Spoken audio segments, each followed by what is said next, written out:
Louvado seja o nome do nosso Senhor Jesus Cristo. Uma santa noite a todos. Uma santa noite a todos os nossos irmãos que já vão se conectando conosco aqui pela comunidade Avenice, pelos nossos canais. É uma alegria, mais uma vez, em mais uma sexta-feira, estarmos juntos para essa live Cristificar. É uma alegria ter a presença do Tatá conosco mais uma vez. Tatá, uma santa noite. Muito obrigado por estar conosco. Ok, isso é uma alegria para mim estar com vocês todos. Sempre um prazer, uma alegria, um aprendizado. Muito bom. Boa noite. É também um tempo muito alegre para nós, para você que está chegando, um tempo muito importante para a nossa igreja. Nós estamos aí às vésperas de Pentecostes. Hoje é o dia onde a igreja nos ensina a iniciar os 9 dias de preparações, a novena que Jesus Cristo instituiu, a novena oficial da igreja, a novena de Pentecostes. Então, essa live Cristificar também traz isso como pano de fundo. Nós vamos falar de questões espirituais, nós vamos falar também da ação do Espírito Santo. Por isso, desde já, eu quero convidar você a participar conosco. Compartilhe essa live, convide os seus amigos, os seus irmãos. Clique aqui no botão compartilhar aqui do Facebook. Copie o link também, envie para os grupos de WhatsApp, Instagram e diga para os seus amigos que hoje é dia de cristificar a nossa vida, cristificar a nossa quarentena. Hoje é dia de uma abertura à ação do Espírito Santo. Tá, enquanto o pessoal vai chegando e se conectando aí, já estamos com 40 pessoas online, enquanto a galera vai compartilhando e chegando aí, você quer dar algum recado importante sobre a nossa novena de Pentecostes, sobre o nosso dia de Pentecostes? Fica à vontade. Hoje nós começamos a novena de Pentecostes e nós vamos terminar no dia de Pentecostes com a Assembleia de Pentecostes que vai ser colocada nas nossas redes. Durante o dia, das 9 horas da manhã até meio-dia, nós estaremos transmitindo lá da casa de oração o nosso Pentecostes. A missa com Padre Mário, uma pregação, momentos de oração. Então, nós estamos convidando toda a comunidade de Avenice e os nossos amigos e irmãos para se conectar conosco no domingo de Pentecostes e celebrar conosco o Pentecostes. Nós não vamos poder estar juntos por causa exatamente dessa pandemia e pelas orientações de nosso bispo, mas nós podemos estar juntos de maneira virtual, fazendo uma grande assembleia diocesana a partir da casa de oração, que é a nossa grande assembleia anual, né? O Pentecostes é a nossa grande celebração de nossa identidade. Então, eu convido todos a estarem conosco no domingo, a partir das 9 horas da manhã, nas nossas redes sociais, para celebrar o dia de Pentecostes, o dia que o fogo desceu do céu. Que alegria sabermos que, mais uma vez, o Senhor cumpre a sua promessa. Aliás, Ele cumpre todos os dias e nós vamos nos preparando cada vez mais para uma abertura maior à graça, à ação do Espírito Santo. Pessoal que está conosco, chegando aqui, né, nessa live, hoje nós vamos refletir novamente a respeito de um personagem emblemático da Sagrada Escritura, muito interessante, que é Sansão. Só recordando aí para quem está chegando, na última sexta-feira nós tivemos uma conversa com o padre José Eduardo a respeito de combate espiritual, e na outra semana, na semana anterior ainda, nós inauguramos um itinerário de reflexão a respeito do personagem Sansão. Então, o que é que nós vimos? Nós falamos sobre o início da vida espiritual de Sansão, nós trouxemos a dimensão do batismo no Espírito Santo como um start para a nossa vida no Espírito, como a tomada da consciência para esse chamado que Deus tem para nós de santidade. E a partir disso, nós começamos a verificar algumas burradas, vamos dizer assim, da vida de Sansão. Os momentos em que Sansão começou, dia após dia, a se afastar da graça de Deus. Paulatinamente, Sansão foi se afastando da graça de Deus. Então, nós falamos dos relacionamentos equivocados, da desobediência, da impureza, da falta de arrependimento. Sobre todos esses temas nós fomos trabalhando. Como um público geral que nós temos, a juventude, nós também abordamos as questões de amizade, as questões de namoro. E hoje nós vamos dar sequência a essa vida desse personagem, nós vamos trazer uma espécie de uma segunda parte. Então, nós vamos dar sequência a essa conversa a partir do personagem Sansão, a partir do capítulo 15 do livro de Juízes, lá no versículo 9. A palavra de Deus, então, vai relatar para nós que, após Sansão ter matado muitos de seus inimigos, e o nome desses inimigos, nós estamos aqui com a Bíblia em mão, quem quiser conferir aí na sua casa, esses inimigos eram os filisteus. E esses inimigos, então, eles subiram para a região do povo de Deus e fizeram um acampamento em Judá. E é muito curioso que o povo de Judá ficou com medo do avanço dos inimigos, que disseram que estava ali para prender Sansão e se vingarem. Então, os próprios moradores de Judá, eles organizaram um exército com 3.000 pessoas, mas não para combater o povo de Deus, mas eles queriam prender Sansão. Aliás, o povo de Judá vai se aliar aos inimigos para prender Sansão. Veja que curioso, o próprio povo de Sansão, o povo de Judá, agora avança contra Sansão com 3.000 homens para prender Sansão e entregar as mãos dos inimigos em troca de paz. Esse é o cenário inicial que nós temos para começar aqui o nosso bate-papo. Diante disso, vem então a nossa primeira provocação.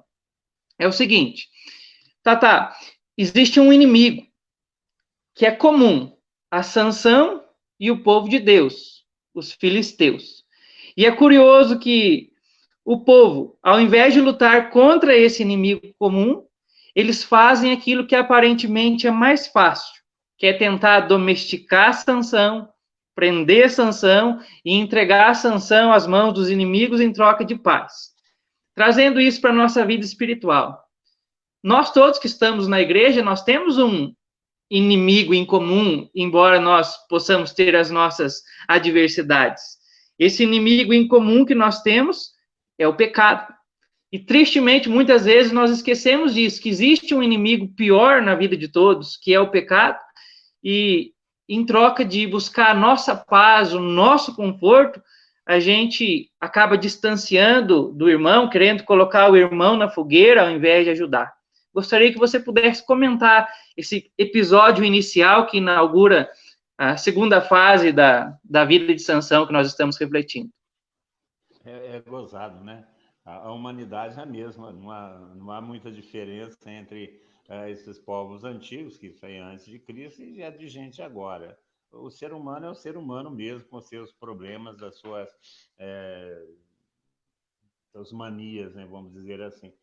Interessante que Sansão, ele pergunta àqueles que foram até ele se eles iam judiar deles. Não, então tá bom. O Sansão não reagiu contra os seus.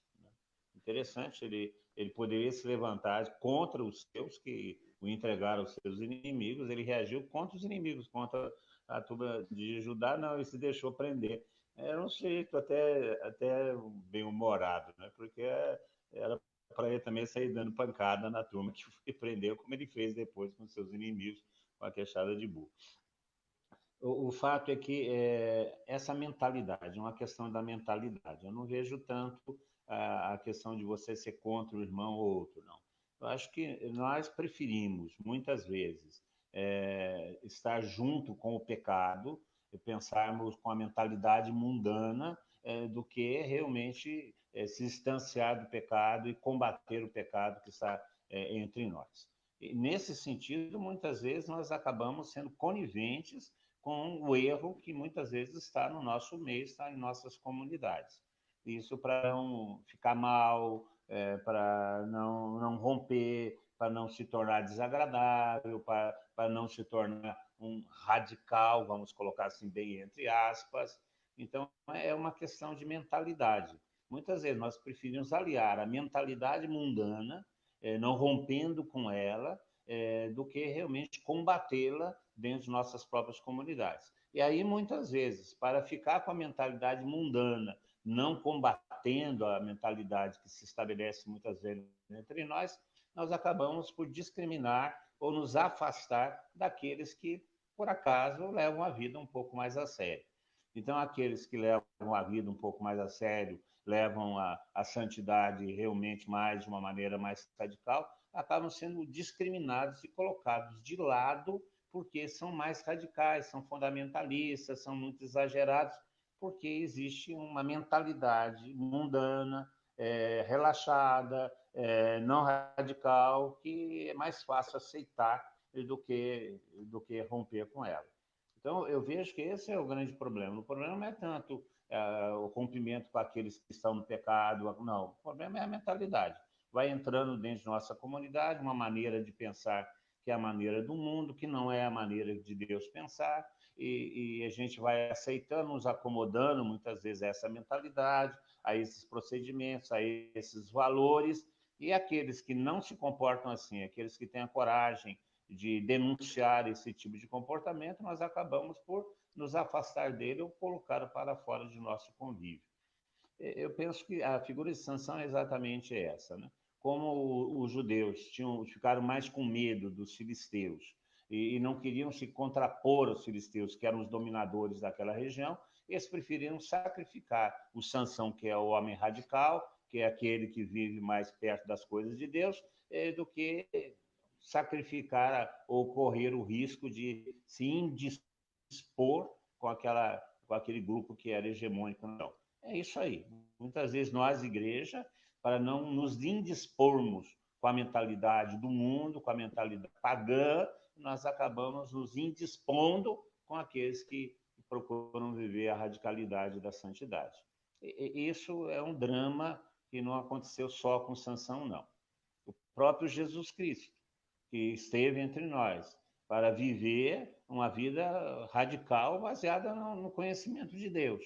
Ele foi perseguido por aqueles que eram os donos da religião da época, porque preferiram fazer um acordo com Herodes e os Pilatos, e Pôncio Pilatos, para ficarem bem com essas autoridades, então sacrificam o próprio Jesus Cristo. Esse é um comportamento bastante comum dentro das comunidades, infelizmente, ao longo da história da igreja.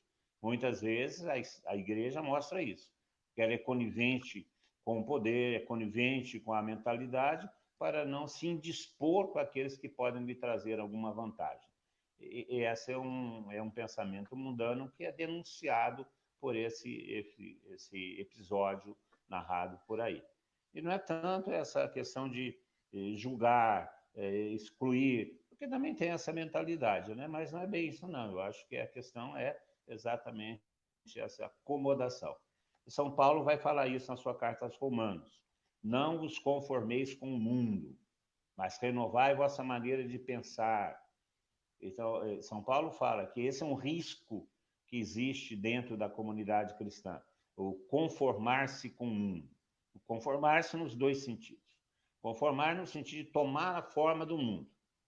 Né? Tomar a forma do mundo. E isso implica numa troca de conteúdo da pregação, conteúdo dos objetivos da própria comunidade cristã. Então, conformar no sentido de tomar a forma. E também não conformar no sentido de não aceitar isso que o mundo está propondo como um valor ou como uma forma de viver. Então, lutar para transformar também essa maneira de viver. Então, são duas coisas que nós vemos aí, não nos conformar. E é isso que, para mim, o texto traz ao meu coração, essa ideia de querer se conformar com o mundo, porque é o politicamente correto, é mais fácil, não seja muito exagerado. A gente está acostumado a ouvir isso muitas vezes. Isso é muito radical, isso é muito exagerado. Isso é tridentino. Tridentino, não precisa tanto, isso aí é exagero, isso aí para aquele tempo. Isso a gente escuta quantas vezes a gente quiser escutar, dentro da própria comunidade cristã, dentro da própria igreja, dentro dos nossos próprios irmãos de caminhada e missão.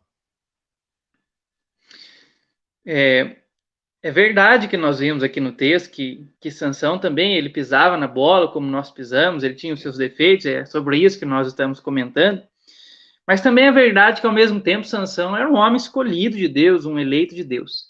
Por isso, eu penso que vale a pena aqui a gente citar algo que me parece ter faltado para a igreja, vamos dizer assim, para a igreja, para o povo de Deus naquele tempo, que é a chamada correção fraterna. Se eles viam que Sansão tinha erros, equívocos, mas eles também sabiam que ele era um homem de Deus, não é simplesmente abandoná-lo, jogá-lo às traças. Acaba faltando isso, não só naquela época, mas também entre nós, a chamada correção fraterna. Tata, gostaria que você pudesse comentar isso. Isso que Jesus nos ensina a viver, a vivenciar dentro da igreja, dentro da comunidade. Como é que nós vivemos a correção fraterna? Tem um jovem lá no meu grupo que ele vive dando com os burros na água, tem um irmão de comunidade que vive fazendo besteira, mas eu também erro. E quando eu preciso corrigi-lo, como é que se faz essa correção? Conta isso para nós. Talvez essa seja a coisa mais difícil que tem na comunidade cristã. Porque o pessoal confunde um pouco misericórdia com aceitação de todas as coisas. Confunde um pouco caridade com fechar os olhos para o erro e engolir os abacaxis que tem que engolir. Não é bem isso, não. Jesus Cristo levava muito a sério essa questão de, considerando, inclusive, o ser humano o que levar muito a sério isso. O Evangelho de Mateus, no capítulo 18, tem aquilo que é chamado de sermão, o sermão da comunidade. O sermão da comunidade, Jesus Cristo. O Evangelho de Mateus tem 5 grandes discursos ou sermões, no modelo do Pentateuco, e um desses sermões ou discursos é o sermão da comunidade, onde Jesus Cristo estabelece os critérios de vivência em comunidade. O primeiro grande critério de vivência em comunidade é a misericórdia. E nós temos que ser misericordiosos uns com os outros, ter o coração aberto, disposto a perdoar, a reconciliar, a retomar o caminho inicial. Aqueles 2 grandes princípios que são apresentados. Não se racha, não se quebra um caniço rachado e nem se apaga uma mecha que fumega.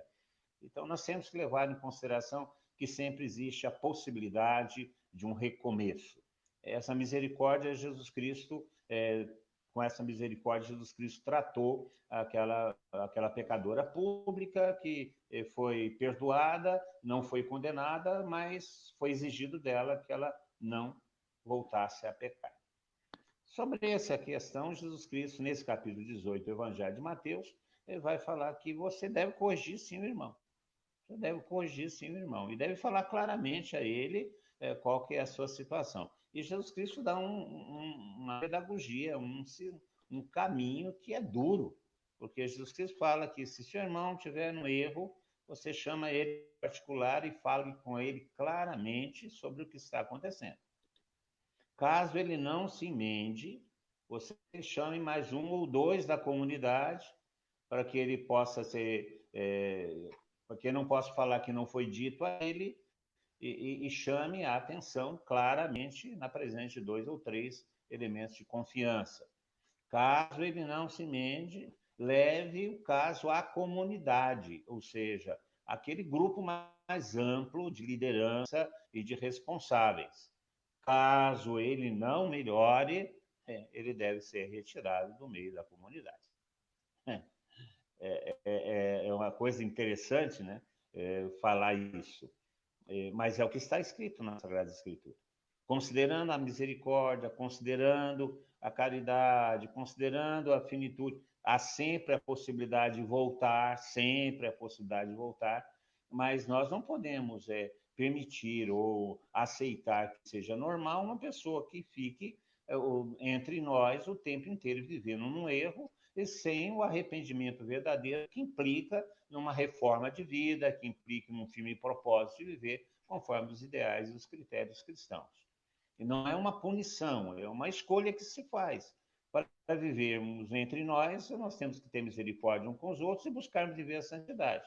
E agora, aquele que não quer se emendar, não quer mudar de vida, quer permanecer no erro, apesar de serem oferecidas várias oportunidades à sua restauração, à sua mudança, e não quer realmente, prefere, então ele tem que escolher. E a escolha é, então, vou viver do meu jeito, não é o jeito que a comunidade vive, então, por favor, vai viver do seu jeito, do nosso jeito. Alguns falam assim, expulsou da comunidade. Não, não é expulsou da comunidade. É uma questão de coerência. Se você não quer viver conforme os princípios do cristianismo, se você reconhece que está errado, se arrependa e vamos junto, que todos nós somos pecadores. Pecadores em conversão, né? Meu diretor espiritual fala que a conversão é diária. Conversão é diária. Hoje eu tenho que me converter, hoje eu tenho que me converter, porque hoje eu tenho também a possibilidade do meu pecado. Então, conversão é diária. Então, nós temos que buscar isso, mas temos que corrigir, sim, chamar com pessoas mais idôneas, chamar num conselho da comunidade, na comunidade, e se não há uma possibilidade de uma emenda, se não quer mudar de vida, se quiser continuar vivendo ajuntado, se quiser continuar vivendo como se fosse um pagão, que vai viver junto com os pagãos, porque os pagãos vivem junto com os pagãos. Então, não é uma questão de falta de misericórdia, não. Agora, a necessidade de se ter ponderação, de se falar com caridade, não é fechando a porta, não é expulsando, não é com ameaças, não é nada disso. Mas que há necessidade, sim, de corrigir, chamar a atenção e falar não é bem por aí, São Paulo fez isso com São Pedro.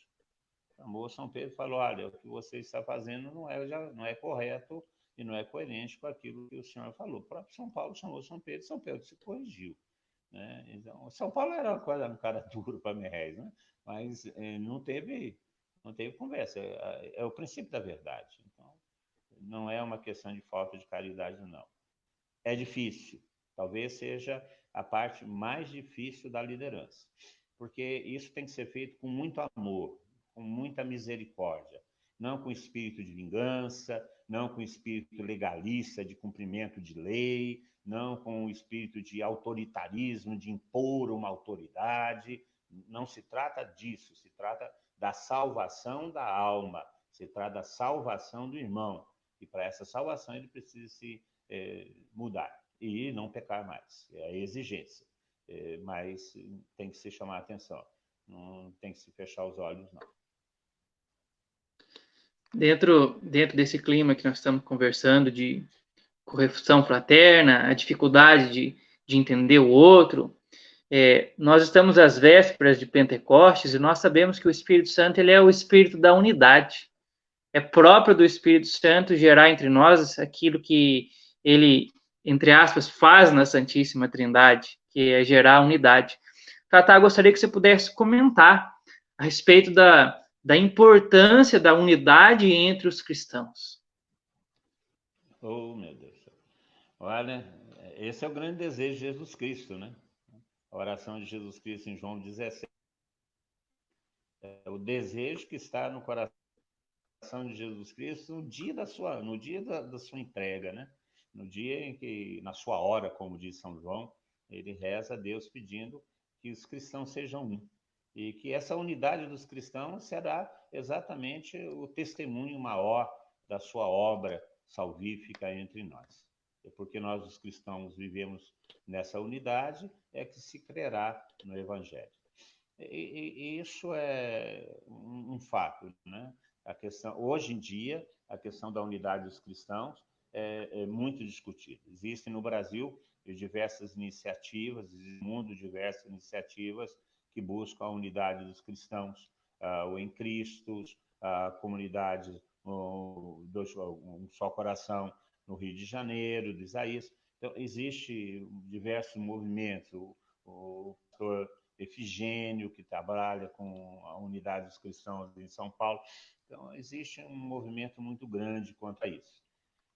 Mas isso é a chamada área ecumênica, né? dos irmãos cristãos de outras denominações não católicas, as igrejas, vamos falar, históricas, as igrejas mais modernas, as novas igrejas, fundo do neopentecostalismo. Então, esse é um caminho já mais traçado e mais desenvolvido, vamos dizer assim, e mais claro. Mas eu acredito que o grande problema não é esse, o ecumenismo, a unidade entre os cristãos, as diversas denominações cristãs. O problema é a unidade interna da igreja, da nossa comunidade. Porque a nossa comunidade é uma comunidade católica, de perfil carismático, no caso da Javenice, outras com outros perfis, mas a Igreja Católica. Nós, da Igreja Católica, comunidade católica, precisamos ter unidade entre nós, para começar, entre nós.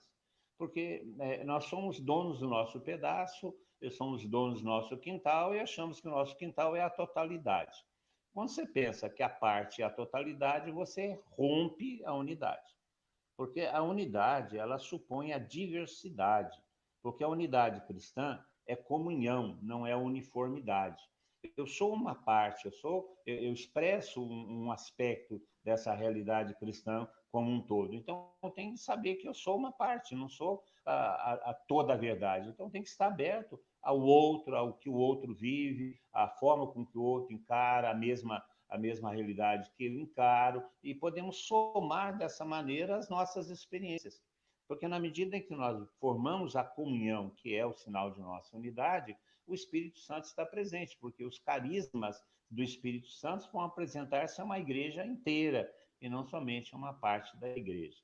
Então, o nosso problema é exatamente esse olhar para o próprio umbigo e desconsiderar as outras realidades que nos cercam. E pior, fazermos críticas ou simplesmente prejudicarmos aquilo que não é nosso.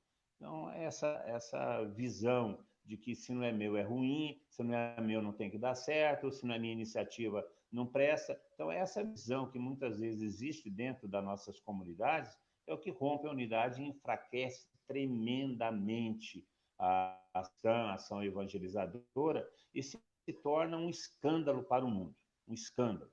A desunião entre os cristãos, a briga entre nós é um escândalo. A briga entre as pastorais, entre os movimentos, é um escândalo, porque isso mostra que o Senhor não é o Senhor de todos, né?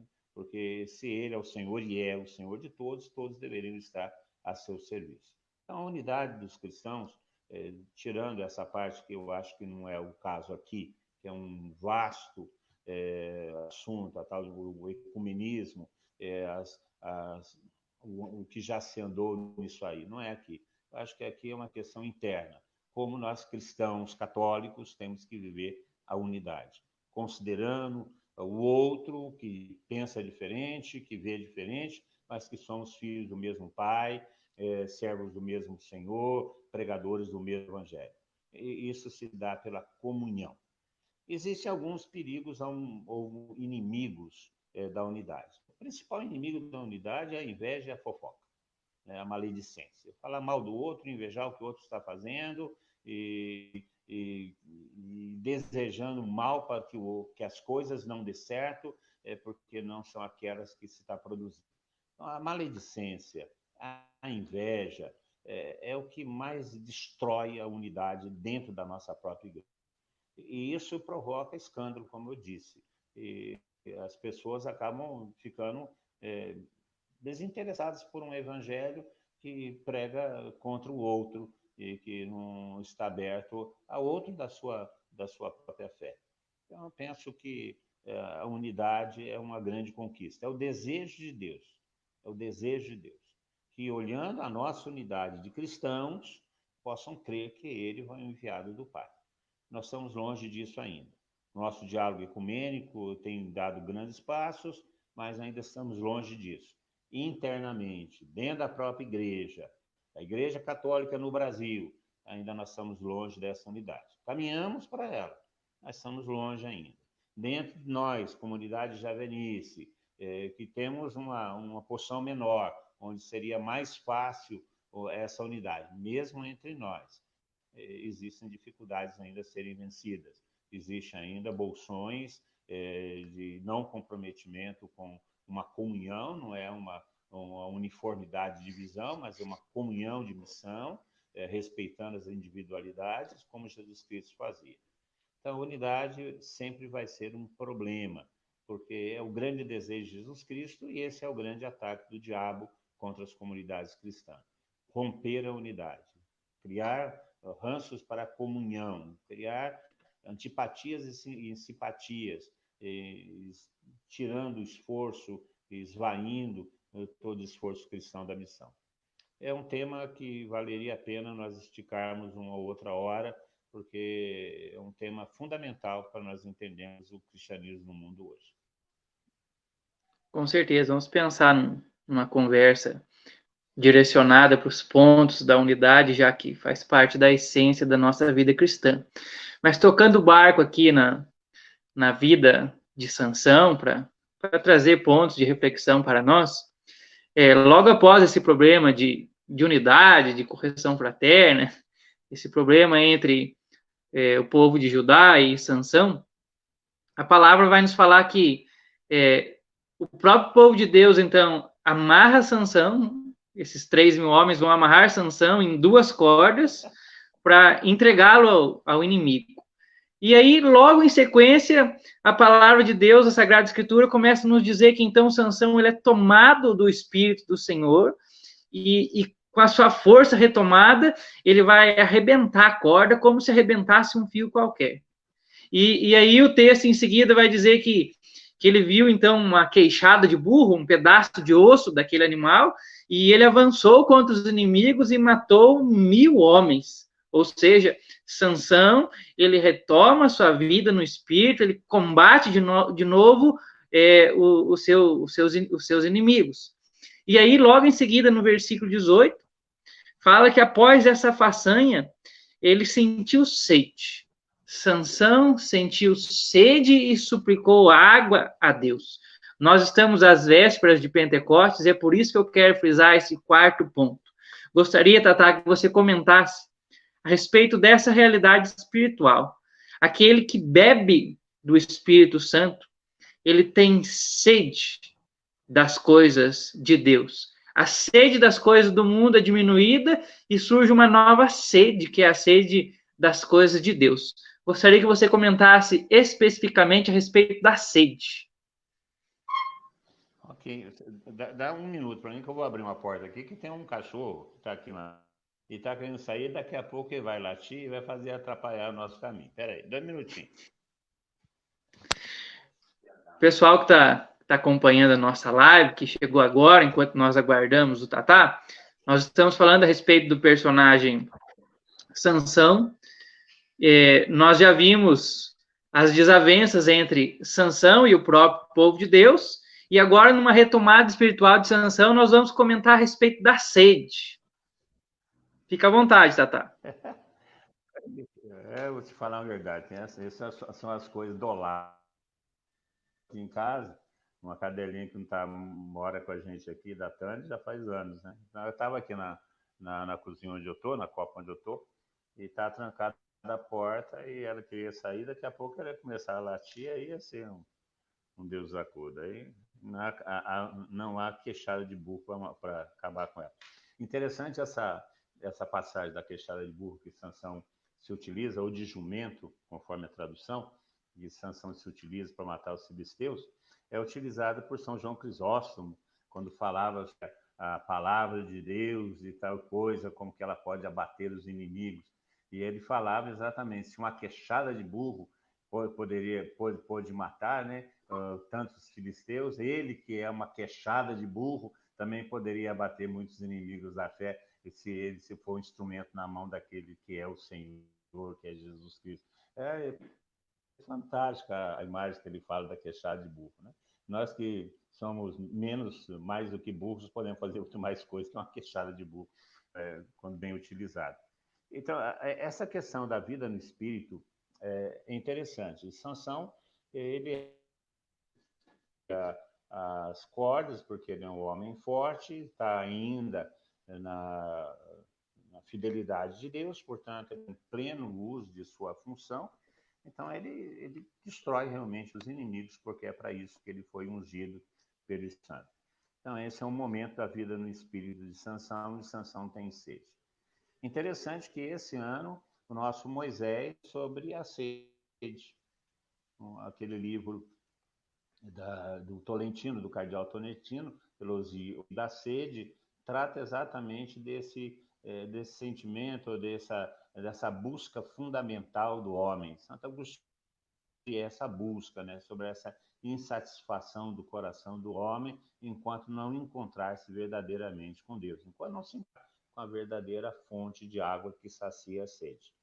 De fato, o Espírito Santo, quando entra em nossa vida e quando dirigir a nossa vida, ele gera essa sede, a sede do infinito, como dizia o Padre Zezinho. O Padre Zezinho fala sobre isso, sobre essa sede do infinito, essa sede do eterno, essa sede da santidade, essa sede das coisas. Isso é uma motivação que o Espírito Santo suscita em nosso coração e que nos faz caminhar aqueles 40 dias a mais do profeta Elias, que foi alimentado pelo pão, que é a figura da Eucaristia, e saciado pela sede, que é o Espírito Santo, e até se encontrar definitivamente com Deus.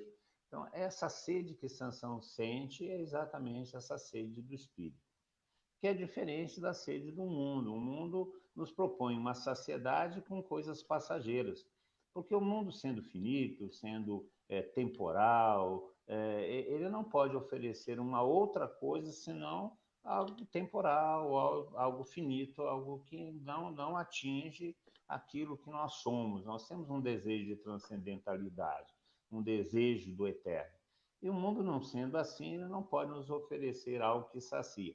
Por isso, essa sede, quando não é dirigida para Deus, ela é dirigida para as coisas do mundo, e o mundo entendido como coisas materiais, essa sede acaba sendo satisfeita, ou busca ser satisfeita, com os prazeres do mundo, por essas coisas que estão aí, dinheiro, prazer, riqueza, status, o ferver da vida, que acaba gerando um vazio, porque não sacia a sede. Você continua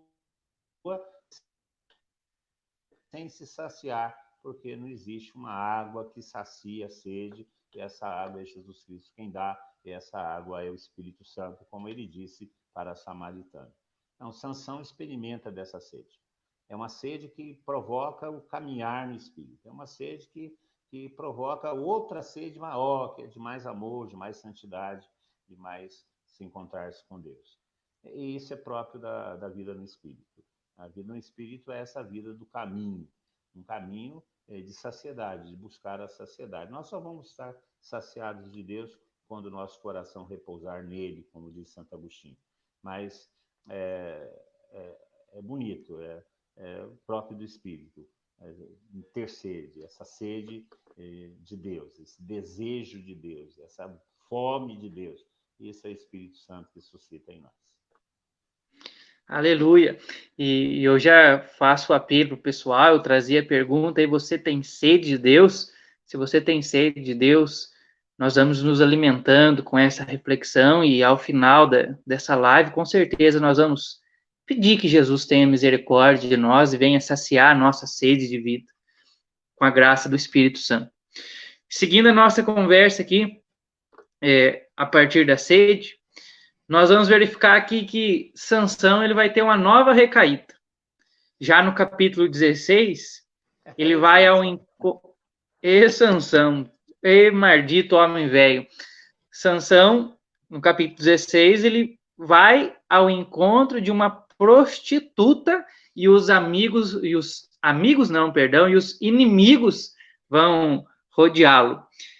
Além do sentido literal da prostituição, a Sagrada Escritura também nos dá uma dimensão muito importante dessa palavra, uma dimensão que nos coloca num rompimento de relacionamento com Deus. Tata, que prostituição é essa que nós podemos viver? Que prostituição é essa que Sansão viveu? A figura de Sansão é fantástica, né? Aliás, a Sagrada Escritura é fantástica porque nos traz exatamente história de homens e mulheres que são como nós, né? Então, a Bíblia não trata mitos, ela não trata coisas idealizadas, ela fala da vida do ser humano e sua relação com Deus. Lido por Deus desde o ventre da sua mãe, e já um nascimento de graça, já que a sua mãe era estéril, dotado de uma força descomunal. Esse homem que ungido por Deus, Deus ele vai pisando na bola, vai caindo, vai se deixando levar por suas paixões, vai se deixando levar pelo seu orgulho, vai brincando com as coisas, é interessante, né? E como Deus não volta atrás, como Deus não volta atrás nos seus dons, né? Como que Deus ainda tem paciência com Sansão. Esse é mais um episódio, né? A prostituição. Aí existe a prostituição clássica, né? A compra do prazer sexual, né? E a prostituta é aquela que vende seu próprio corpo para que o outro possa usufruir dele, em seu próprio benefício, para o seu próprio prazer. Essa é a característica da prostituição, chamada prostituição sexual, vamos dizer assim. Mas a prostituição é outra coisa. A prostituição é também outra coisa. É quando você vende seus princípios, vende sua consciência para obter alguma vantagem. Quando você vende seus princípios, vende seus ideais para obter alguma vantagem, você se prostituiu. Então, existe uma prostituição moral. Quando você se corrompe, quando você se deixa corromper, quando por através de uma bola qualquer, de um dinheiro qualquer, de uma vantagem qualquer, de uma postura qualquer, você acaba entregando seus princípios, abrindo mão de seus valores. Então, existe essa prostituição também que é denunciada na Sagrada Escritura. Uma prostituição moral, a prostituição dos seus valores, a venda de seus princípios para obter alguma vantagem. A Sagrada Escritura também fala da prostituição cultual, quando os judeus admitem outros deuses e se prostituem diante de outros deuses, oferecendo sacrifício a outros deuses, admitindo a existência deles. Então, isso também aparece na Sagrada Escritura, chamada a idolatria. Na idolatria já é um aprofundamento disso daí. E existe a idolatria. A idolatria é a prostituição das prostituições. É quando você substitui Deus, em troca de alguma vantagem, você substitui Deus por outro Deus. É a prostituição das prostituições em termos religiosos. Mas existe outra, porque em alguns lugares se admitia a existência de Deus e mais alguns outros deuses. Então existia também uma certa prostituição cultural. Mas no caso de Sansão, não é só a questão da prostituição sexual, de uma prostituta que vende seu corpo para o prazer do outro.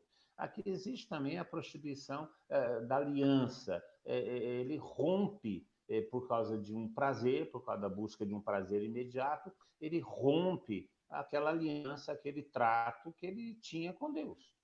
E toda vez que nós fazemos isso, rompemos a nossa aliança com Deus, rompemos a nossa consagração a Deus, que se faz pelo batismo, que reafirmamos a Eucaristia. Quando nós rompemos essa nossa consagração a Deus por causa de um prazer imediato, seja ele qual for, de Deus, isso é uma prostituição.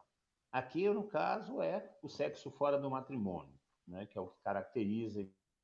Existem outras prostituições, quando nós rompemos essa aliança, essa consagração com Deus, em troca de alguma vantagem, em troca de algum benefício, somos infiéis a Deus. Isso é uma forma de prostituição que nos ronda, Está aí as ofertas e as tentações inúmeras a essa prostituição. Santo Agostinho chamava a igreja de casta prostituta, ou seja, de uma comunidade constituída de santos, mas também constituída de pecadores que são capazes de ser infiéis à aliança com Deus, serem infiéis a esse santo matrimônio que existe entre Jesus Cristo e a sua igreja. Então, a prostituição é toda infidelidade a Deus, fidelidade que busca a satisfação dos próprios prazeres, que busca a satisfação dos seus próprios sonhos, não considerando a vontade de Deus, não considerando o projeto de Deus. É a infidelidade que está aí na raiz dessa prostituição. Mais do que simplesmente o ato em si, mas a infidelidade, a proposta, a aliança que se firmou com Deus, a ação que se fez a Deus, em busca de algum prazer, de alguma satisfação imediata, de algo que não vai perdurar e vai gerar só angústia e tristeza. Então, a prostituição, nesse caso, seria mais isso mesmo, uma prostituição se resume na infidelidade à aliança com Deus e à consagração a Deus. Estou vendo aqui nos comentários, o pessoal está trazendo algumas perguntas muito interessantes. Daqui a pouco a gente vai resgatar isso aqui. O pessoal perguntava na parte da sede sobre a questão da Eucaristia, e outros irmãos vão trazendo outros conceitos. Calma aí, galera, que já já a gente vai resgatar isso. E podem ir preparando as perguntas aí que nós vamos trazer aqui.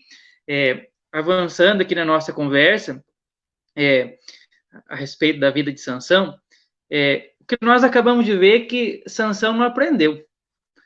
Porque Sansão ele vai repetir o mesmo erro. O texto agora vai contar para nós que ele volta a se relacionar com uma mulher que é aliada dos filisteus, aliada dos inimigos do Senhor. No começo da vida de Sansão, nos é relatado que essa mulher é Tâmina. E agora a famosa Dalila. Agora Sansão se encontra com a famosa Dalila. É evidente que o problema de relacionamento na vida de Sansão não é um simples deslize. Não é que simplesmente ele errou hoje, puxa, amanhã errou de novo, não. Mas é algo que vai acontecendo com uma certa frequência.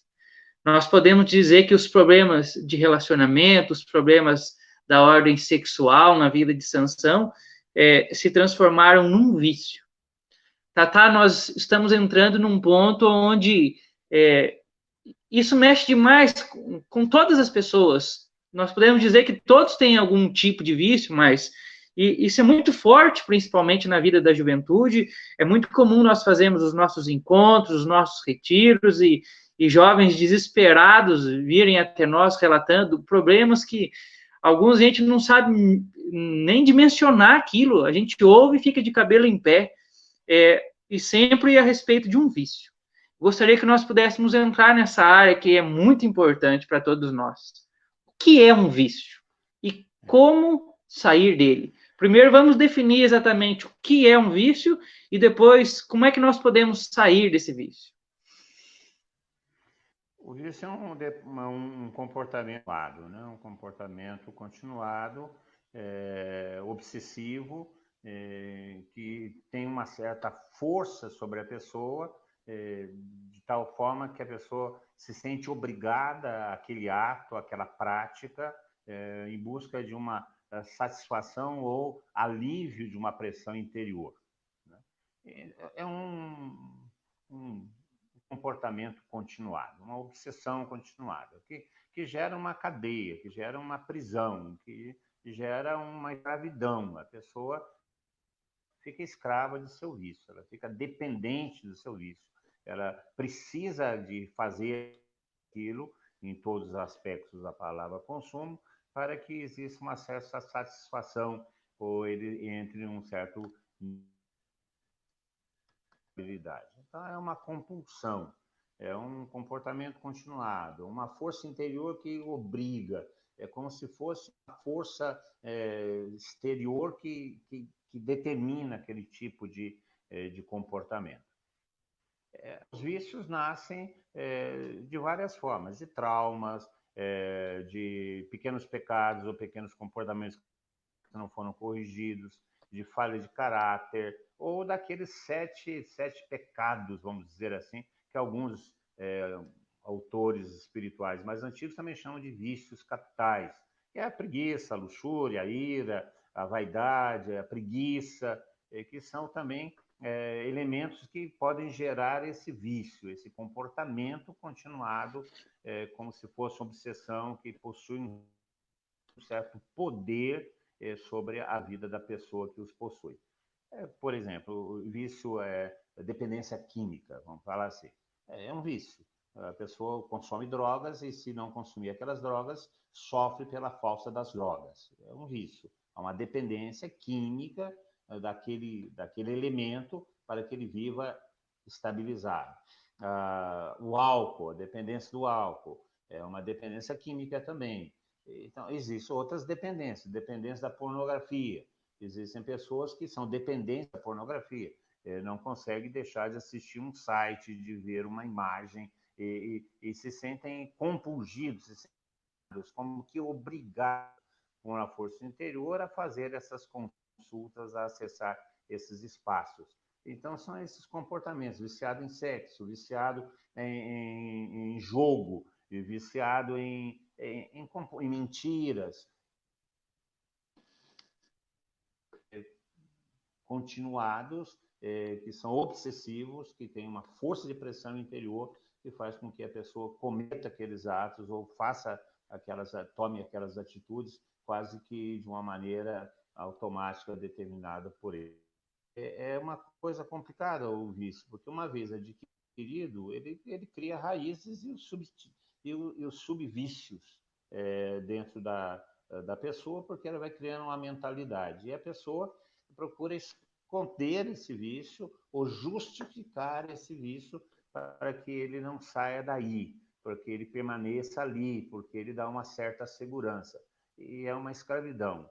O escravo acaba amando as correntes que o aprisionam e não sabe viver sem elas. E acha que a liberdade é um risco. É uma coisa terrível. E é adquirido. Seja de origem espiritual, seja de origem química, o vício é adquirido. A pessoa não vigia, não acha que é um pouco só, acha que uma vez não vai fazer diferença e daqui a pouco está viciada. Viciado em drogas, viciado em prostituição, viciado em pornografia, viciado em masturbação, viciada nessas coisas, que se torna um comportamento compulsivo ou obrigatório para pessoas que possuem o vício. Eu não sei se ficou mais ou menos claro isso, Leandro. Não, perfeito. E agora que nós entendemos a dimensão do vício, o que ele a parte que talvez o pessoal esteja mais aguardando aí, como é que nós podemos, de uma forma bem prática, lutar contra esses vícios? Quais são os caminhos? E eu digo isso porque muitas vezes a pessoa ela tem consciência, ela quer, ela deseja e não consegue, e luta, e às vezes chega um ponto ela fala, eu não dou conta e se entrega de vez para o vício. Esse é uma das características do vício, do viciado. Ele tem consciência do mal, mas não consegue vencê-lo, não consegue deixar de realizar aquela atitude. Eu quero dizer ainda sobre o estrago que o vício causa na vida espiritual, porque o vício ele é como se fosse uma infecção. Ele vai drenando toda a saúde do corpo. Então, o vício vai drenando toda a saúde da vida espiritual. Uma pessoa viciada quimicamente, um viciado em crack, um viciado em cocaína, heroína, maconha, cachaça, você vê que há uma decadência física. A pessoa vai sofrendo no seu físico, vai sofrendo as consequências daquele vício. A questão do vício espiritual, que tem suas raízes nos pecados capitais, é também a mesma coisa. Há uma definhação, há um enfraquecimento da vida espiritual, do corpo espiritual. Aí a pessoa fica aí, quanto mais definhado, quanto mais enfraquecido, mais difícil fica vencer o próprio vício. Portanto, é um estrago que a gente não tem ideia do que isso pode causar à nossa vida espiritual. E pode nos levar, sim, à perdição. Pode nos levar, sim, à perdição, a perder a nossa própria alma. Como combater o vício? Gente, não tem jeito. Aquele que é viciado em drogas não pode voltar onde se vende drogas, tem que cortar as amizades que conduzem a drogas, tem que passar pelo período de abstinência, tem que cortar a relação com a droga. Aquele que é dependente de álcool não pode ir para o boteco, ele não pode viver no meio da turma que gosta do álcool. Ele tem que romper, tem que mudar de ambiente, tem que mudar de figura. Não tem como. Então, o rompimento com o vício, ou vencer o vício, se chama mortificação, matar o vício. E isso dói. Isso dói. Isso faz com que a pessoa passe por um período de abstinência, faz com que a pessoa. Isso tudo depende da força de vontade, da determinação, do reconhecimento do mal que está, o mal que o vício causa. Então, a partir dessa consciência do mal, a partir dessa decisão de romper com um vício, com a dependência daquele vício, aí você tem a mortificação, a ascese, a direção espiritual, a vida comunitária, a mudança de ambientes, a mudança de conteúdo de vida. Isso tudo são atitudes positivas que tem que se tomar. Não se rompe com vício somente através da oração, não. É oração e atitudes positivas em relação a ele. Se você tem o vício da pornografia, não abra o computador sozinho no seu quarto de noite, à meia-noite, 2 horas da manhã, porque você vai cair lá. Então, bote uma chave. Eu conheci um amigo meu que tinha esse problema, e ele falou assim, eu peguei e abri lá naquela senha de bloqueio de sites, eu fechei o olho e digitei uma senha que eu não sei qual que é, eu não consigo abrir mais. Resolveu o problema dele. Eu tenho um outro, na época da televisão, que juntou a televisão, jogou na rua e quebrou a televisão e nunca mais teve televisão em casa. Então, é verdade. Você quer o quê? Não é isso que o senhor fala? Se tua mão direita te escandaliza, corta a tua mão e joga fora. Se teu olho direito escandaliza, arranca teu olho e joga fora. O senhor está falando quais são as atitudes radicais que tem que se tomar em relação a essas coisas. Então, com vício não se brinca. Você não brinca com a cascavel e coloca ela no bolso e achando que ela não vai te picar. Você não brinca com as coisas perigosas que podem prejudicar e jogar a sua vida na perdição eterna. Você tem que romper. E romper, é matar aquilo. E aquilo não pode fazer mais parte de sua vida.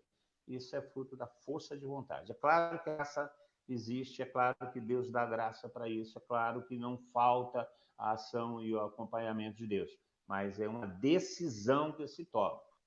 Quando eu trabalhava com alguns dependentes químicos, e sobretudo maconha, que na época que era o grande mal, o que eu falava com eles era exatamente isso. Primeiro, você tem que decidir, não quero mais.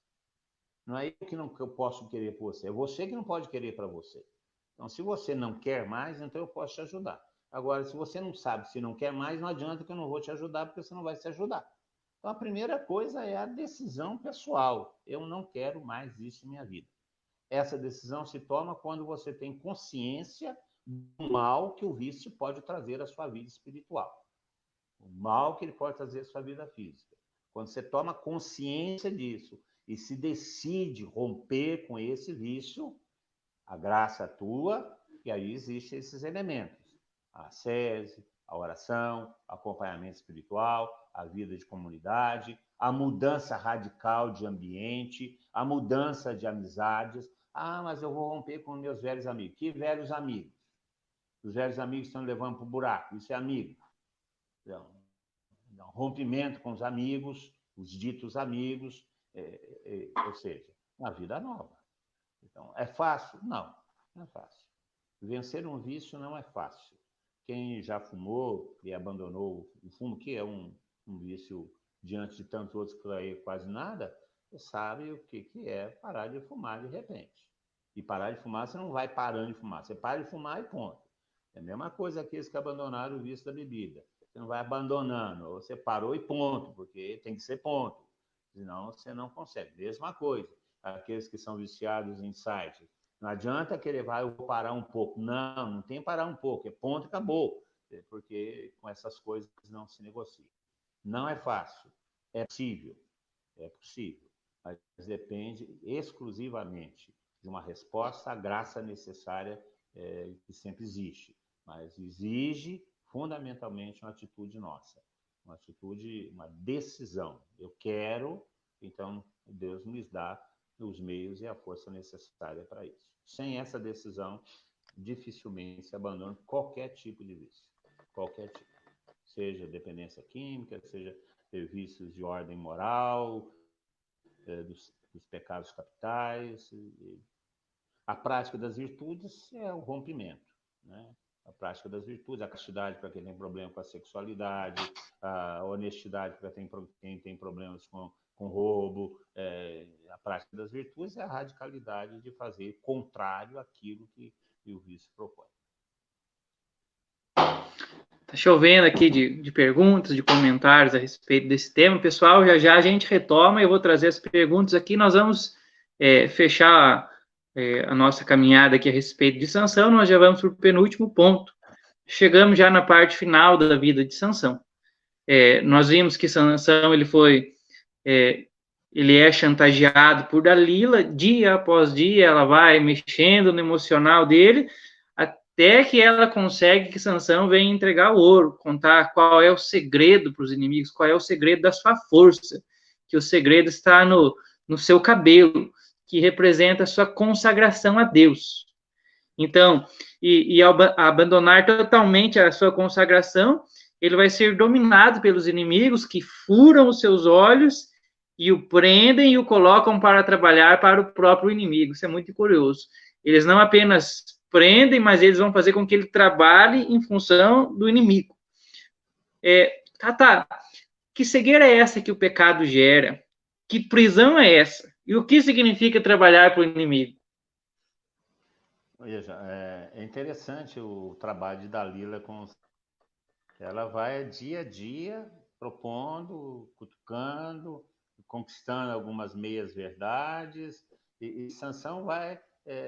porque Sansão é viciado em perigo, eu acho, né? Sansão gosta de arrumar encrenca para ele. Existem certas pessoas que têm esse tipo de vocação, né? Sansão é um deles.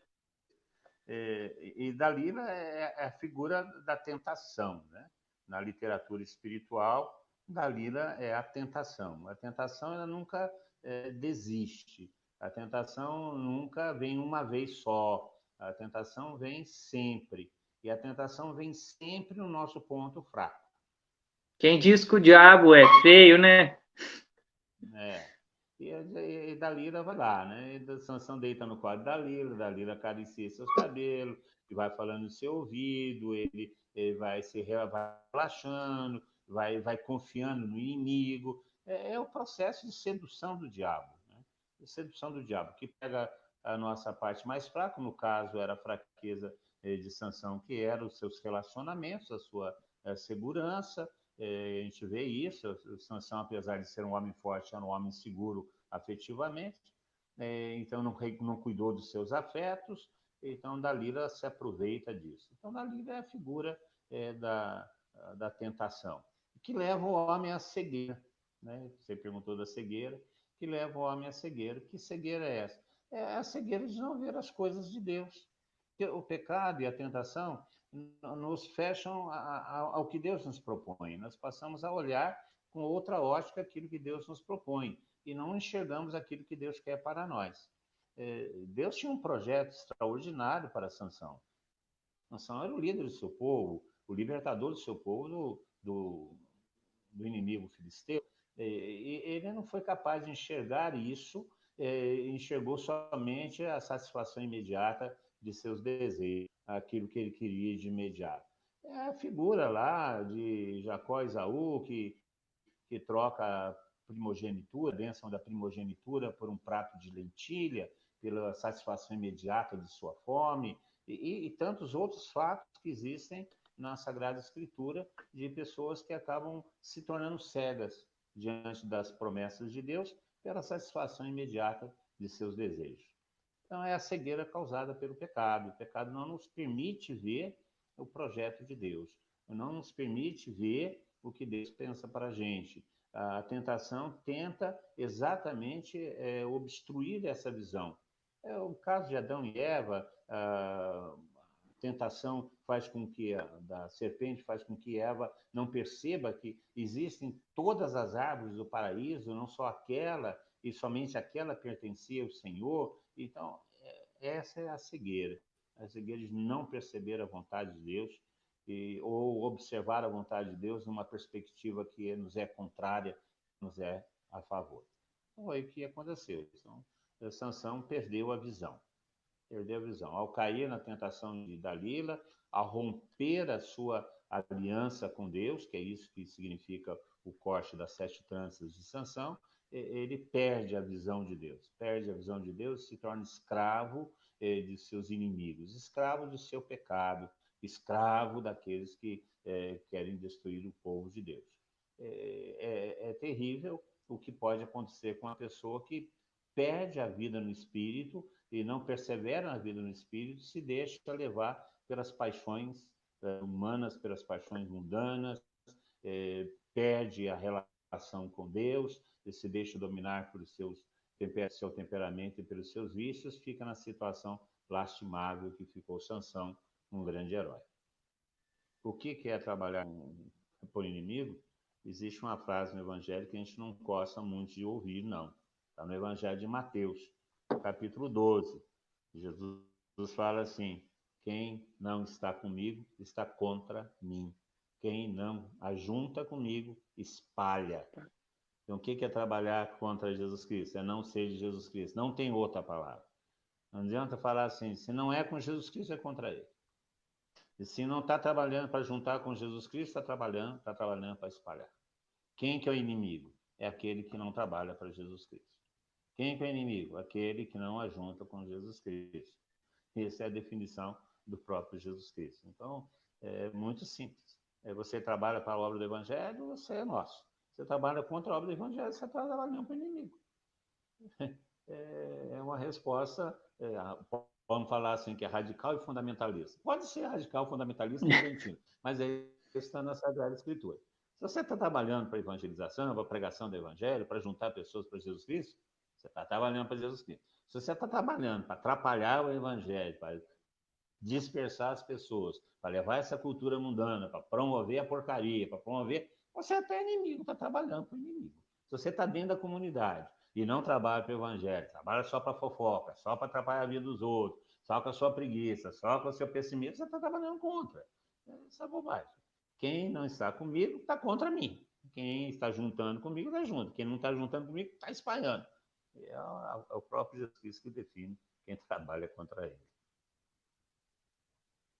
Às vezes a gente fica preocupado com aquela figura do anticristo personificada, com aquele sujeito que vai assumir um poder e criar guerras para dizer, não, esse é o anticristo que vai matar muitas pessoas, e nós perdemos a nossa dimensão de nos tornar anticristo, né? De ao invés de trabalhar a favor, jogar contra o nosso Senhor. E para finalizar, chegamos no último ponto aqui, que é o final da vida de Sansão. O tempo de escravidão, do pecado, tem um fim. Sansão, ele ficou preso por muito tempo, ele ficou cego, ele se tornou escravo, jogou para o inimigo, mas isso teve um fim. Nós podemos ver aqui o quanto Deus foi misericordioso e quanto Deus ele é misericordioso, não apenas com Sansão, mas com todos nós. E assim como Deus deu a graça suficiente para o filho pródigo sair da vida da lama, dos porcos, Deus dá, nós podemos dizer assim, uma certa graça suficiente também para Sansão recuperar o seu vigor, para Sansão sair daquela situação, e agora Sansão vai de novo, inclusive, orar. Sansão eleva os olhos e vai clamar a Deus. Gostaria que você pudesse comentar sobre essa jornada final, esse episódio final, essa retomada da vida de Sansão. É interessante isso, né? Sansão tinha dois caminhos. Sansão tinha dois caminhos. Ele podia continuar como escravo e morrer como escravo, cego, sem sentido na vida, rodando no mesmo lugar, colocando Deus em ridículo, né? Porque ele foi levado para uma festa para que os inimigos de Deus tripudiassem sobre Deus por causa de Sansão ter se entregue e ter caído na tentação de Dalila, né? Baal, afinal de contas, teria vencido o Deus de Israel na figura de Sansão. Porque isso também é uma verdade. Toda vez que nós caímos e vivemos no pecado contra Deus, de uma certa maneira Deus é colocado no ridículo. Porque, afinal de contas, nós que somos de Deus temos que honrar o seu nome, que faz parte de nossa própria vida. Sansão teria esse caminho, né? Mas ele optou pelo arrependimento. E aqui é uma coisa muito importante. O arrependimento sempre é possível em nossa vida. Sempre é possível. Meu diretor espiritual insiste muito nisso comigo. Sempre fala, olha, Tatá, Deus é irrevogável em seus dons. Deus sempre está pronto. Quem não está pronto é a gente. Deus nunca rompe. Quem rompe é a gente. Deus nunca se afasta. Quem se afasta é a gente. Então, Deus sempre é uma possibilidade para nós. Retomar sempre é uma possibilidade. Deus é infinito em todos os seus atributos. Deus é bom infinitamente, Deus é misericordioso infinitamente, Deus é paciencioso infinitamente, Deus é infinito em todas as coisas boas, Deus é infinito. Então, Sansão ele se volta para Deus, confiado nessa dimensão de um Deus misericordioso e bondoso, ele se volta para Deus e se arrepende, sinceramente se arrepende. E está disposto a mudar de direção até o fim, e o faz. Portanto, existe aqui a figura do arrependimento. Mesmo que você esteja longe hoje, alguns de nós que estamos aí vivendo momentos de tribulação, de vida espiritual, muitas vezes quase desistente. Para nós existe sempre a possibilidade do arrependimento. Sempre a possibilidade de nos voltarmos para Deus com dor no coração e sinceridade nos nossos lábios, dizer: Senhor, pequei contra ti. Não sou digno mais de ser chamado seu filho. E nós vamos ter o abraço de Deus, nós vamos ter uma veste nova colocada sobre nossas feridas, vamos ter o anel colocado no nosso dedo novamente e vamos entrar para uma festa com o Senhor que se alegra com a nossa volta. Não se alegra com a nossa ausência, mas se alegra com a nossa volta. Sansão experimenta essa volta misericordiosa. E isso se dá pelo arrependimento. E Deus não pode se arrepender em nosso lugar. Deus não pode se converter em nosso lugar. Ele pode nos motivar a isso com a sua bondade, seu amor e a sua misericórdia. Mas é Ele que nos acolhe. Nós temos que nos voltar para Ele. O final da vida de Sansão é um final maravilhoso, porque ele se arrepende.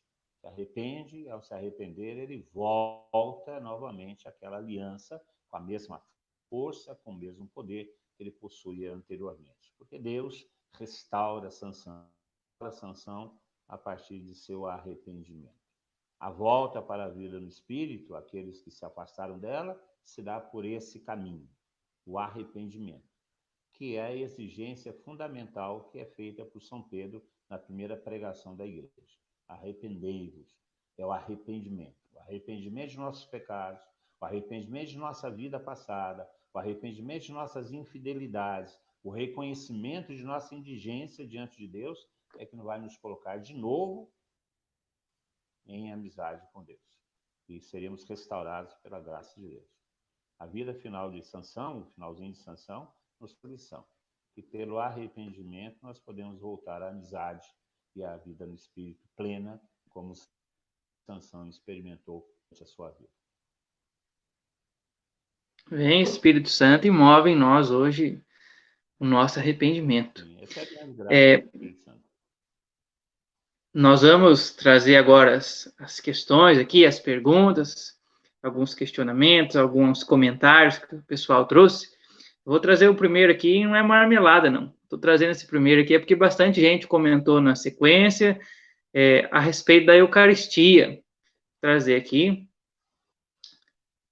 que ó, a Eriquinha, minha querida, pergunta o seguinte: como saciar a nossa sede nesse momento da quarentena, sendo que a nossa principal fonte, que é a Eucaristia, nós estamos precavidos dela. E logo em seguida aqui, muitos irmãos vieram comentando, por exemplo, o Léo traz, como? Sem o nosso alimento espiritual, e em sequência o pessoal começou a comentar aqui a respeito da falta da Eucaristia. Tata, comenta isso para nós, a falta que a Eucaristia faz e como é que nós podemos saciar a nossa sede se nós não temos este alimento.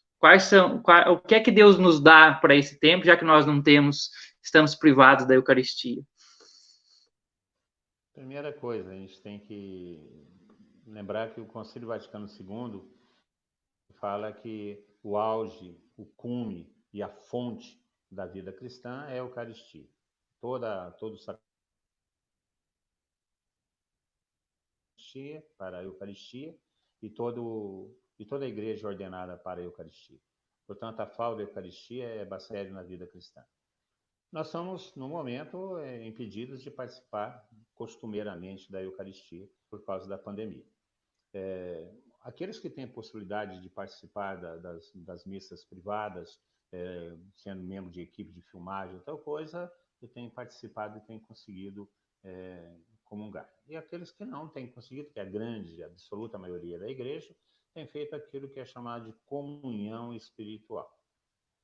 A comunhão espiritual é um paliativo, nós sabemos. Não tem o mesmo, vamos falar assim, significado ou sabor que tem a verdadeira Eucaristia. Mas um caminho é a comunhão espiritual. Santo Afonso Maria Ligório tem uma grande oração de comunhão espiritual e fala sobre os benefícios dessa comunhão para aqueles que estão impossibilitados. Mas também existem outras formas de alimentar a nossa vida espiritual nessa ausência de Eucaristia desse momento. O pão da palavra. A própria liturgia eucarística fala de dois altares. A palavra e o altar do pão. Tanto um quanto o outro são alimentos. O homem se alimenta da palavra de Deus e se alimenta do pão consagrado. No momento, nós não estamos podendo ter acesso ao pão consagrado, porque isso determina a presença e a participação de uma liturgia, de um ato sacramental. Mas nós temos acesso ao pão da palavra. Então, a palavra meditada, ruminada, lida, meditada, rezada, ela pode nos ajudar e muito na vida espiritual nesse momento de dificuldade. Um momento de dificuldade que nos é impossível a participação no momento da Eucaristia, que eu acredito que no próximo mês nós teremos a resolução desse problema, mas é a palavra de Deus para mim. A comunhão espiritual, participar virtualmente, que seja do ato sacramental, mas sabendo que é virtual, não tem um valor presencial, alimentar-se da palavra de Deus, da vida de oração, elementos que não tem aquela força, eu concordo absolutamente, mas é o que nos é possível, nos é permitido hoje. Eu falo isso, eu acho que a palavra de Deus substitui um pouco a vida de oração, voltar-se para Deus, a comunhão espiritual, são paliativos, mas é o que nós temos que viver no momento, porque isso é possível. É inegável que nós estamos sendo privados de um grande alimento. Também não dá para tapar o sol com a peneira, né? Nós estamos vivendo um enfraquecimento espiritual. Eu não falo que estamos vivendo um enfraquecimento espiritual nesse sentido. Talvez a questão sacramental, sim, mas exatamente pela falta da Eucaristia, despertou em nós também um senso maior de sagrado, de desejo. Então, isso também é uma certa aproximação eucarística. Eu acho que nós estamos sentindo muito a saudade da Eucaristia exatamente pelo seu significado mais profundo. É a presença do corpo, alma e divindade, como diz o Catecismo, de Cristo em nossa própria vida. São Leão Magno vai dizer que quando nós comungamos, não é o pão que se transforma em nós, é nós que nos transformamos no pão consagrado. Então, a presença do Cristo crucificado, ressuscitado em nós pela Eucaristia nos transforma nele. Esse é o grande significado da Eucaristia. Então, nós estamos privados disso no momento, mas não é para sempre, é por um período. E eu acredito que esse período vai ser o período de vacas magras, de dificuldades que nós vamos colocar no nosso altar de sacrifício e de penitência. O difícil é entender que Deus tem um propósito para isso, mas vamos suportar essa dor. Não devemos nos rebelar, não. Devemos aceitar com paciência e dor, mas aceitar o que está sendo nos imposto no momento. Excelente. Vou trazer uma pergunta aqui do João Mateus. O João Mateus nos pergunta o seguinte: sabendo que o homem é um ser composto de corpo e alma, sabendo que atuando nele as faculdades da inteligência, da vontade, da memória, é válido, além da ajuda e do auxílio espiritual, o auxílio psicológico e emocional? Se sim, onde procurar? Oi, João. Claro que é válido, mas o critério de busca da ajuda profissional, o psicólogo, coisa assim, deve ser submetido à visão religiosa. Não deve substituir uma direção espiritual, uma busca de santidade, tal coisa. Isso é uma ciência auxiliar ao nosso conhecimento que pode nos ajudar na vida espiritual. Isso sim, é perfeitamente válido. Eu não sou contra, não sou purista, não. Agora, nem tudo se resolve com a psicologia, né? A psicologia não é a panaceia para a resolução de todos os problemas. Ela pode nos ajudar na nossa direção espiritual, no nosso encontro com Deus e alinhar melhor as nossas próprias forças. Aonde buscar isso? Você tem que buscar um psicólogo cristão, uma psicóloga cristã, que tenha uma prática de vida cristã. Porque, infelizmente, esse meio é profundamente cientificista e materialista, né? Os que seguem Freud e Companhia Limitada têm uma postura até um pouco anticristã. Então, são racionalistas, materialistas em grande maioria, relativistas em relação à verdade, então, porque é da própria formação da psicanálise. Então, você tem que procurar um psicólogo que seja cristão, que entenda o processo cristão e que tenha prática cristã, não só o conhecimento, que tenha a prática cristã. Aí você pode até me dizer, mas esses são poucos. Esses são poucos mesmo. Dá para contar numa mão só e vai lá. Né? Porque é difícil, mas existem. Eu conheço algumas. Conheço algumas. Gente muito boa. Inclusive, está escutar o áudio de uma delas que está lendo o livro do Viktor Frankl, etc e tal. Vou responder as considerações dela. Então, conheço alguns e alguns psicólogos muito bons, mas são alguns. Então, pode procurar? Pode. É um auxílio? É interessante, na medida do possível, sim. Que seja alinhado com a direção espiritual, que seja alinhado com a fé cristã, é por aí. E tem que procurar um psicólogo ou psicóloga cristã de prática cristã, não só de teoria, de prática cristã. Psicólogo cristão é peça rara, mas aqui nós vamos, inclusive, numa das próximas lives do nosso Cristificar, trazer uma peça rara para conversar conosco. Nós vamos convidar a nossa irmã de comunidade, eu já fiz até o convite para ela, a Lucy N. Casaroto, ela está participando conosco, como sempre, e vocês vão poder ver essa peça rara. É mais difícil encontrar psicólogo cristão do que encontrar santista, mas vocês vão ver que existe. Tem a Selma também. A Selma? Tem a Selma Godoy também, lá de Bauru. De Bauru, que está sempre conosco. Por aí. Tá joia. Então tem sim. Deus vai conquistar esse espaço ainda. Aleluia. Mais uma pergunta aqui da Lara. A Lara diz o seguinte: boa noite. Sansão foi de fato um personagem histórico ou podemos entendê-lo como uma espécie de parábola? E caso a resposta seja de que ele realmente existiu na história, nós podemos entender sua extrema força física como manifestações pontuais do Espírito Santo? Isso considerando que antes de Pentecostes as manifestações do Espírito se davam assim de forma pontual para uma determinada missão e momento? Esse é o ensino tradicional da igreja. O Espírito Santo, antes de Pentecostes, é dado para algumas pessoas para que elas realizassem a função e a missão que tinha sido dada a elas. No caso, no Velho Testamento, o Espírito Santo é dado como unção para reis, sacerdotes, profetas e juízes. Isso é um fato, né? Então, essa a última parte da pergunta é uma afirmação. Agora, se Sansão é uma parábola ou um fato histórico, são discussões que ainda vão durar até o final do mundo, né?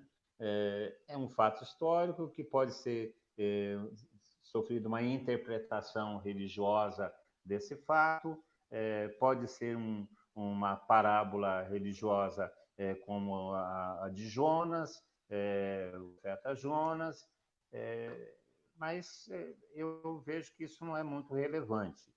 O relevante é que há um juiz, ou seja, um líder ungido por Deus, para uma missão específica de defesa do povo de Deus numa época de anfictionia, numa época que não existia o reinado, para defender o povo de Deus e seus inimigos, e esse homem gozava de uma extrema força e se chamava Sansão. E realizou maravilhas e, como nós vimos, é um homem que sinaliza a vida no espírito e depois a vida na carne.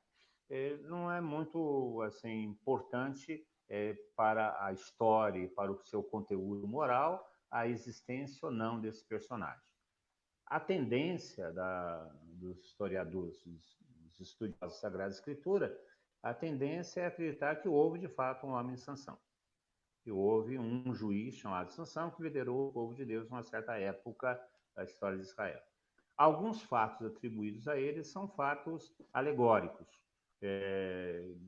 mas não deixam de ser verdadeiros no sentido de produzirem o efeito de liderança que ele exerceu naquele período. Então, não é errado falar que ele existiu e que os fatos aconteceram, como também não é equivocado dizer que há um pouco de parábola nisso daí que a história de Sansão nos traz. Aqui acho que vale a pena, Tata, ressaltar a forma que a igreja nos ensina a interpretar a Sagrada Escritura, né? Olhando primeiro o literal, para depois, a partir do literal, extrair as questões espirituais, né? As coisas, como nos ensina o catecismo, funciona a Sagrada Escritura como se fosse corpo e alma, inseparáveis essas duas questões, né? Mas a própria igreja também nos ensina que a chave de leitura do Velho Testamento é o Novo Testamento. Então, o que são agrega a fé cristã à revelação em Jesus Cristo? Então, é exatamente essa questão da vida no Espírito que nós exploramos nessas duas lives.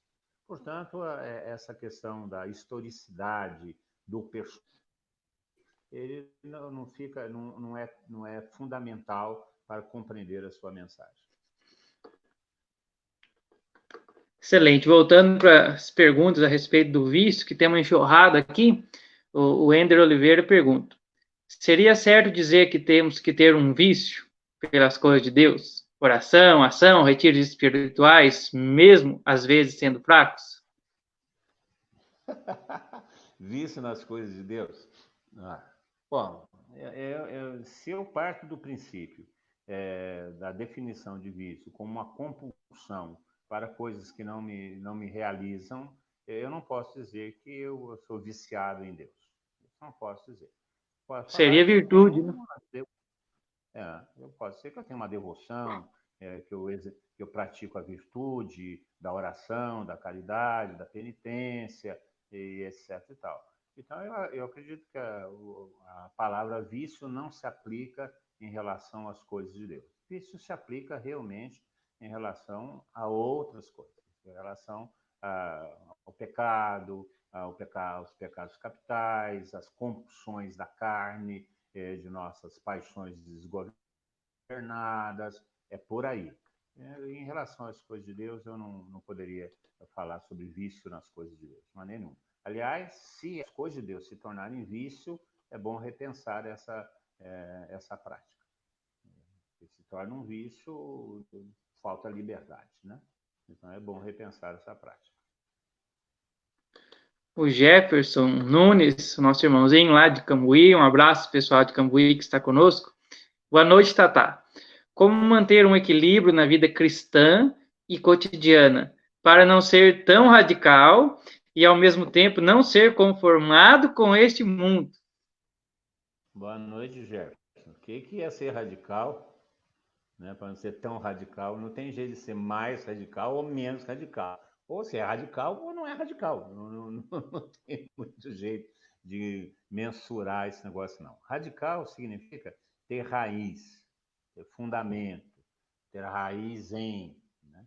Ser radical em Jesus Cristo significa que o fundamento de nossa vida é Jesus Cristo. Então, nesse espaço radical, não existe outro espaço. Eu não posso ter minha vida radicada, fundamentada, enraizada em Jesus Cristo e, ao mesmo tempo, enraizada, radicada, fundamentada nas coisas que não são dele. Eu não tenho condições de fazer isso. Ou eu sou frio, ou eu sou quente. Morno não tem jeito de ser. Então, a radicalidade em Jesus Cristo significa exatamente isso, ter a nossa vida enraizada, fundamentada, edificada em Jesus Cristo. Como não ser, vamos falar assim, entre aspas, fanático, né? E se fechar as coisas do mundo? As coisas do mundo, na medida em que elas nos ajudam a viver a santidade, devem ser aceitas. Na medida em que elas cooperam para a minha realização cristã, elas são bem-vindas. Na medida em que elas me dificultam, na medida em que elas atrapalham a minha vida de edificação, de minha santificação, devem ser dispensadas. A medida é sempre o critério do ideal. Eu devo usar as coisas do mundo, devo usar as coisas que o mundo me oferece para progredir na fé e na virtude, para progredir na fé e na santidade.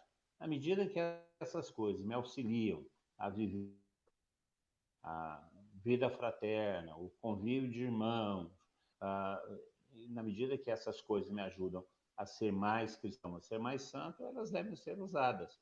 Agora, a radicalidade sempre deve ser em Jesus Cristo. Não existe uma radicalidade no mundo, existe uma radicalidade em Jesus Cristo. A Lu aqui, ó, achamos uma peça rara aqui. A Lu está comentando conosco a respeito daquela questão do psicólogo. A Lu diz assim: muitas pessoas me questionam se ao procurar ajuda psicológica, anula sua crença de que Deus pode tudo. Gostaria que você falasse sobre a dimensão espiritual e psicológica. Um cristão pode e deve procurar ajuda psicológica em caso de vícios e outros problemas? E aqui eu acho que a gente já coloca num combo só. E também ajuda médica, que é a dúvida que muitos têm. Não, eu penso isso, Ilu. Tudo bom? Como é que estão as Marias por aí? Olha, a Lu já na sua pergunta já deixou claro. Existe uma dimensão espiritual e uma dimensão psicológica no ser humano. E essas duas dimensões não são separadas uma da outra, mas fazem aquilo que é o complexo humano, né? O ser humano é um ser complexo e algumas vezes complexado. Então, faz parte disso. E a psicologia e a análise, ela pode nos ajudar a fazer um equilíbrio interior, sim, desde que seja a partir dos critérios da vida cristã, a partir dos critérios da fé.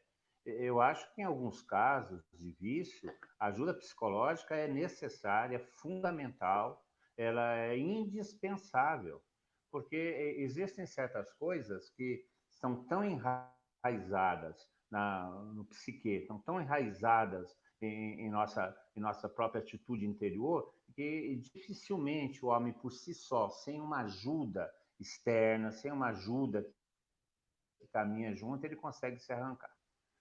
A não ser em casos extremos da ação da graça direta, como nós conhecemos e conhecemos alguns casos.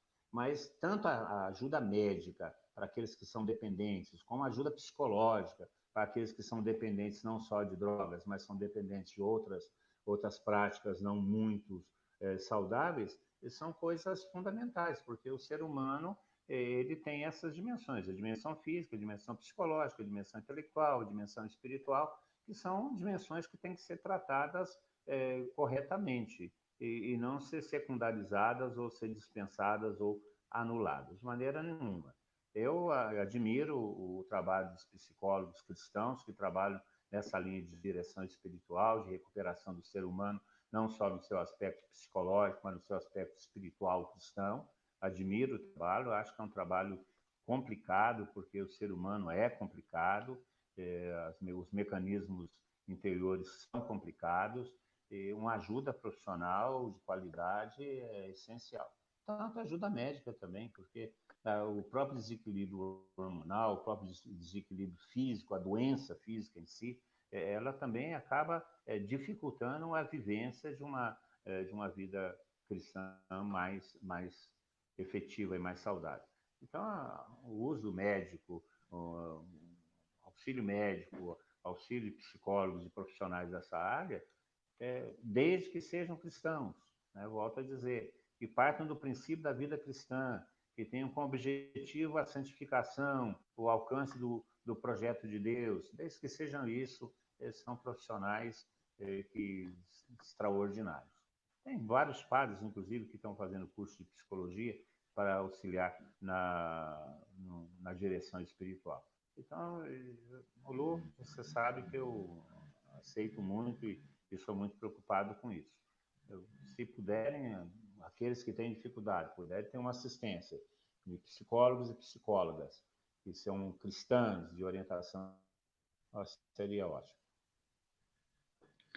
Trazendo mais 2 ou 3 perguntas para a gente finalizar, o Lucas Felipe diz, sobre os vícios, muitas vezes nos envergonhamos por conta deles e não buscamos uma ajuda para vencer esses vícios.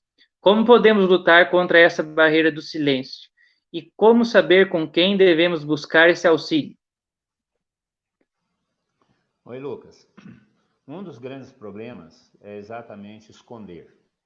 Santo Inácio de Loyola fala que o primeiro passo para se livrar das tentações, das paixões desordenadas, é colocá-las à luz. É colocá-las à luz, ou seja, admitir em você mesmo e contar para alguém. Normalmente é o confessor. Você tem um bom confessor, você expõe claramente a ele esse seu vício. Não o confesse como um pecado, porque o pecado continuado é vício. Confesse como vício e confesse a necessidade de uma ajuda.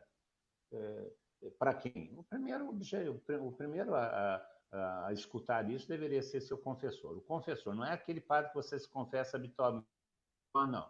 É aquele que te acompanha como confessor, aquele padre que é de sua confiança, que é um sujeito que te conhece. Caso você não tenha um confessor assim, um amigo espiritual. Santo Inácio fala que caso você não tenha um confessor, um amigo espiritual, uma pessoa mais velha que possa ter uma habilidade ou uma experiência para te ajudar e que você exija dele, e se ele for seu verdadeiramente seu amigo, é claro que ele não vai sair espalhando aos quatro ventos, você confia a ele a sua dificuldade, aquilo que você deve vencer com o vício. Ao colocar as claras e pedir ajuda, o vício já diminui sua força em nós. Quanto mais escondido ele fica, mais ele se torna forte, mais justificativas para ele nós juntamos. Então, o primeiro passo, quando você admite e quando você assume o desejo de se libertar dele, um passo de matá-lo, de mortificá-lo, é colocá-lo às claras. Ou ao seu confessor, aquele padre de sua confiança que te acompanha, ou a um amigo espiritual de absoluta confiança que tenha maturidade para auxiliar. É aí que começa. Mas mantê-lo escondido, manter o vício escondido, você acaba reforçando os seus comportamentos. A Bruna, ainda a respeito da questão dos vícios, agora ela vai relacionar o vício com a parte de namoro, de relacionamento. Ela diz o seguinte: em um relacionamento, o amor pode virar um vício? Ou o vício seria pelo companheiro? Como combater? Amor pode virar um vício. Gente, amor nunca é vício, né? Mas nesse sentido que você está falando, eu estou compreendendo, Bruno. É verdade, existem alguns relacionamentos difíceis, violentos, insatisfatórios, exploradores, que na realidade são vícios, né? Porque a insegurança, a carência acaba levando a pessoa a depender de pessoas não satisfatórias, a relacionamentos não construidores. De fato, pode ser sim, pode ser sim. Você está viciado em uma pessoa que lhe faz o mal constantemente, que lhe trata mal, que não te considera e você não consegue se livrar dessa figura. Como eu disse no começo, você tem que matar essa. Por favor, entenda. Não é matar, pegar um revólver e dar um tiro na cabeça do sujeito, não, que isso é pecado e crime. Não é isso que eu estou falando, não. Você tem que matar no sentido de romper o relacionamento, não tem jeito. Você tem que romper o relacionamento. Você não tem que ver mais, você não tem que dar satisfação, você não tem que elaborar a sua vida a partir dos critérios e supondo essa pessoa. Essa pessoa tem que sair da sua vida.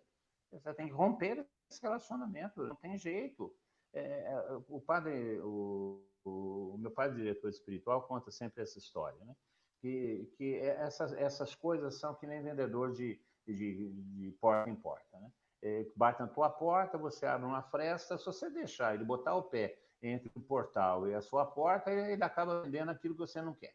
E quando você vê, você está com uma coisa dentro de casa que você nunca queria comprar, mas você acabou comprando porque você permitiu que o sujeito tomasse um espaço em sua vida. Então, as coisas também são assim. Você não pode permitir que elas tomem espaço em sua vida. Porque uma vez que toma espaço em sua vida, você adquire e depois se livrar dela é muito difícil.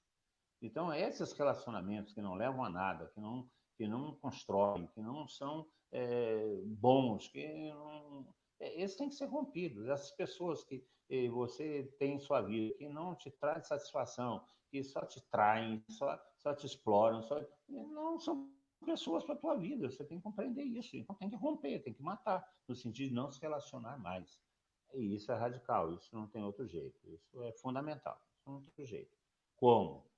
Tomando a decisão que tem que tomar. É dolorido? É dolorido.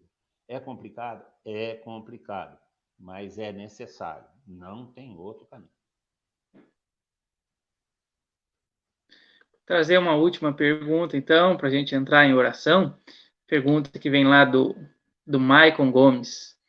Os vícios têm a ver com traumas ocorridos na infância? Oi, Marco. Pode ter sim, pode ter sim. Pode ter alguma ligação sim. Muitas vezes como forma de compensação por algum trauma na infância, por uma violência, alguma coisa, pode sim. Uma das raízes dos vícios são traumas sofridos na infância. Isso, a literatura médica e psicológica fala sobre isso, sim, pode sim.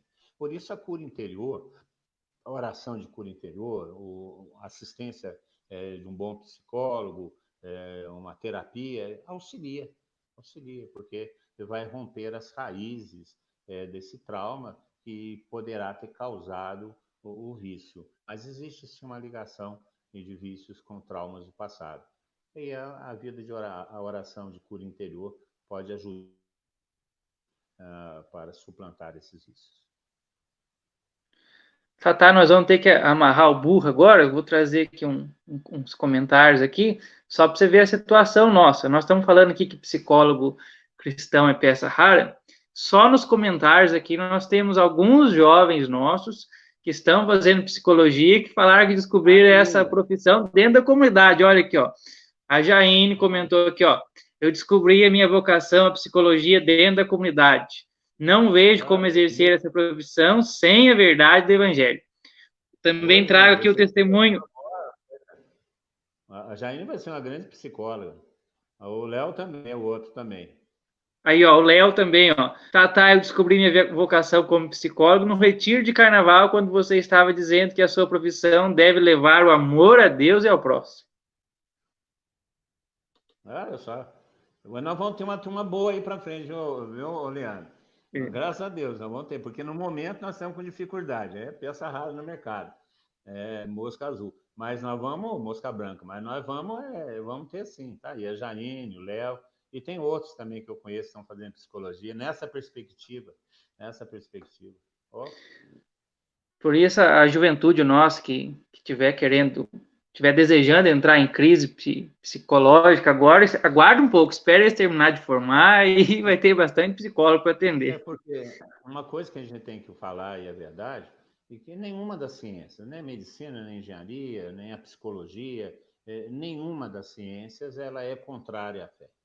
Ela pode ser usada contra a fé, como qualquer coisa. Mas as ciências são instrumentos que podem ser usados a partir da fé para o benefício do ser humano.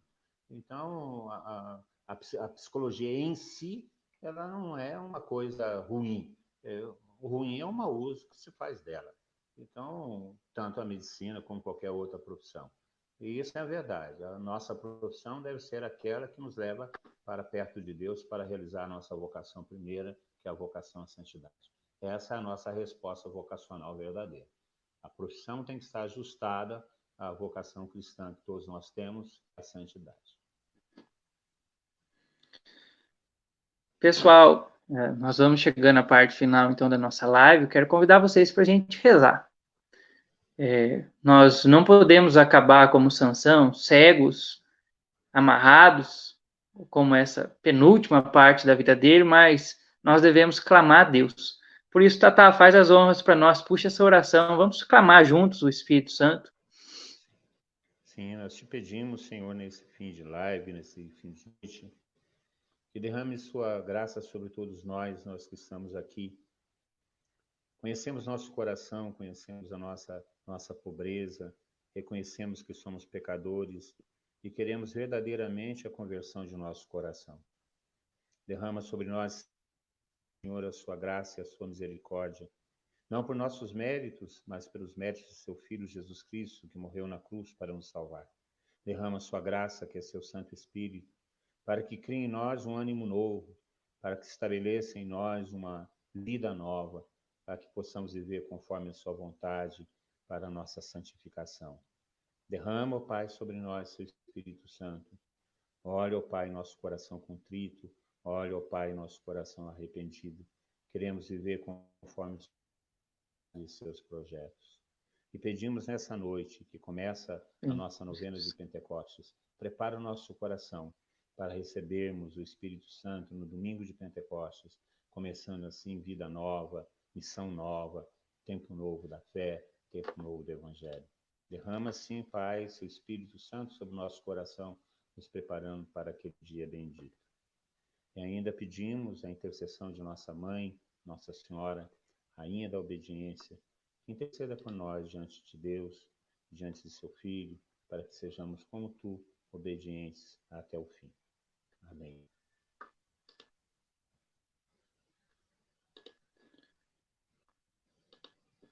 Amém.